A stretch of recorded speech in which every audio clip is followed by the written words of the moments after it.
but don't listen. Babylon cannot be healed, but according to the Bible, there is a way to escape. There is a way to escape. There is a way to escape. Due to mass deception, most people, they may claim to worship the God of the Bible, but the truth is they don't know what they're worshiping. And when it's time for edification to come forth, a lot of this truth is being rejected. Any other examples where you're interviewing someone else, say something that's like, I was interviewing a guy one time and he started talking about the black Israelites and we're the real Jews. And I was like, and it wasn't on camera, but I was like, it was so far out to me that I was like, we'll never kind of understand common terms on that. Now, for a lot of Caucasian people, it's difficult for them to imagine that the children of Israel, Israelites, look like us. It's difficult. But as you watch, you'll see how the people who claim to be those people, who go by Jews, are unveiling themselves, especially through this Epstein ordeal. Bruh. Jeffrey Epstein has every major U.S. politician on video doing something terrible, probably to a child or to multiple people. The bottom line here is the United States government has become so corrupt that the time has come, I think, to clean the crap out of the stables and start over. What has happened over the years is the federal government has become an oppressive imperialist power in debt to the banks. We should not be borrowing money. The Constitution provides for printing money, not borrowing money. We've now reached the end of our descent into hell. For 1/3 of what we all spend on military wars, not the military, but military wars, for 1/3 of that, we could raise the 5 billion poor. The whole point of grand strategy is to not only prevent wars, but to stop refugees from coming here. Those refugees are coming here because we bombed their country into nothing. If you continue to bomb the rest of the world, they are going to come to your neighborhood because it's the only one not being bombed. So we are creating these refugees. The people who made up the Israelite communities, both in the Old and New Testament, were people of color, namely black people. Now, what we got here is a Bible. It's a Bible. Okay? There's no book on planet Earth that people start reading from the middle, start out from the middle of the book. You're not going to find that nowhere except in the church when it deals with this book. Okay? They start teaching it in the New Testament. The reason they do that is because they'll read stories from the Old Testament, but they won't teach it as if it was a covenant. Bruh. There's something about true things that just sound different. When you hear something that's true, there's a different pitch or tone or vibration. It's kind of hard to describe.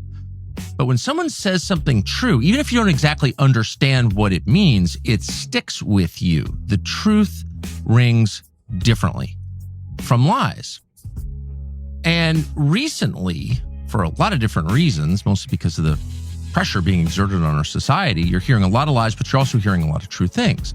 And some of them are about the nation of Israel, the nation of Israel, the nation of Israel, the nation of Israel. I watched Mossad take over the Pentagon. In 2002, the Pentagon was infiltrated by Mossad. They did not need any identification to get through the river entrance of the building. They went upstairs to Douglas Feith, the Undersecretary of Defense for Policy, the third most powerful man in the Defense Department. Occasionally, they went to the second most powerful man, Paul Wolfowitz, the Deputy Secretary of Defense, and they had run of the Pentagon. Donald Rumsfeld, the Secretary of Defense, said to my boss one time, "Hell, I don't run my building. Mossad does." And our leaders in Washington were okay with this. That's the most shocking thing, that they would say, well, Mossad runs the place, committing acts of treason, that they were traitors, that we were doing Israel's bidding. So the big question is, how do we break free from this? How do we get out of the grips of the Israelis? What is driving them is they feel they are tantalizingly close to a restoration of white supremacy, which they wrongly think is going to be good for them and good for the country. That white supremacy actually does not benefit them in the ways they think it does is very important. The central idea here is that the biblical figure of Esau represents the final chapter of human history. You may not have heard this in church because many pastors have been trained in schools influenced by the very system they should be warning you about. And if you don't understand that this administration is not driven by fear of the Epstein files, this administration is not driven by a fear of public opinion. They don't care about the polls. This administration is driven by the desire to reinstate white supremacy in this country. As we get closer to the end of this age, this power structure is going to become much more aggressive because it is backed by Satan. Interestingly, this power doesn't rely entirely on weapons or money to succeed. It relies on people not knowing the truth. Trump supporter and billionaire Elon Musk wrote 100 above this message on X, which read in part, quote, "If white men become a minority, we will be slaughtered. White solidarity is the only way to survive." That's known as the Great Replacement Theory, popular in white nationalist circles that falsely claims the white population is being intentionally replaced by non-whites. And you notice the white fear. If we don't come together, they're going to slaughter us. Who's going to slaughter you? This is strategic racism. Nobody wants to slaughter white people. People just want to go to work, get promotions, and live their lives. They're not interested in slaughtering you. You are interested in slaughtering people, so you think everybody wants to slaughter. The easiest targets are those who aren't interested in deeply researching God's wisdom for themselves. Therefore, the text predicts that Esau, identified here as the force of white supremacy, will launch one final desperate attempt to gain total control over America and the world. Donald Trump in the New York Times saying the civil rights movement is damaging to white people. People didn't get jobs and weren't able to go to school because of black people. That's insane. That's not true. That assumes that every single position should be filled by white people first because they deserve it. And then we should get whatever's left over if they decide, if they're full, if they've eaten, gorged at the table and they decide to throw us some scraps. But otherwise, anything we get that they don't get is a crime against humanity. And I've written about this in my book, Qualified, that freedom itself is what was abhorrent to white people. When black people got freedom after the Civil War, our freedom was what was terrorizing. Our freedom was offensive, and our freedom has been offensive ever since then. The smoke of the Civil War had barely cleared when the black codes emerged. Laws engineered to force newly freed people back into conditions that mirrored slavery in all but name. Today, this history is being deliberately erased, dismissed as poison, and mislabeled as critical race theory. But history is a map. Destroy it, and you lose all sense of direction.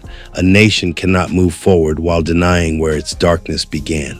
We came from an economy built on cruelty. If this country truly followed the cross it claims, injustice would have been uprooted long ago because oppression has no place in the kingdom. Reforms were attempted. The civil rights era produced protection, though imperfect, cracked armor, not a cure. But flawed armor is meant to be reforged, not discarded.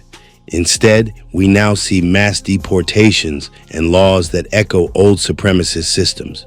They believe they are shaping the future, unaware they are replaying an ancient script. The signs are clear. We are living in the final days. We are living in the final days. Much respect to everyone who listens, supports, and continues to stream my music. Hear more at www.MrTalkofNY.com. Mr. Talk of New York, on track. Half man, half amazing. I got feelings too. Meats, cheese, and veggies to make a sub that's just right for you. Come in and create yours today. Subway, eat fresh. How do we get out of the grips of the Israelis?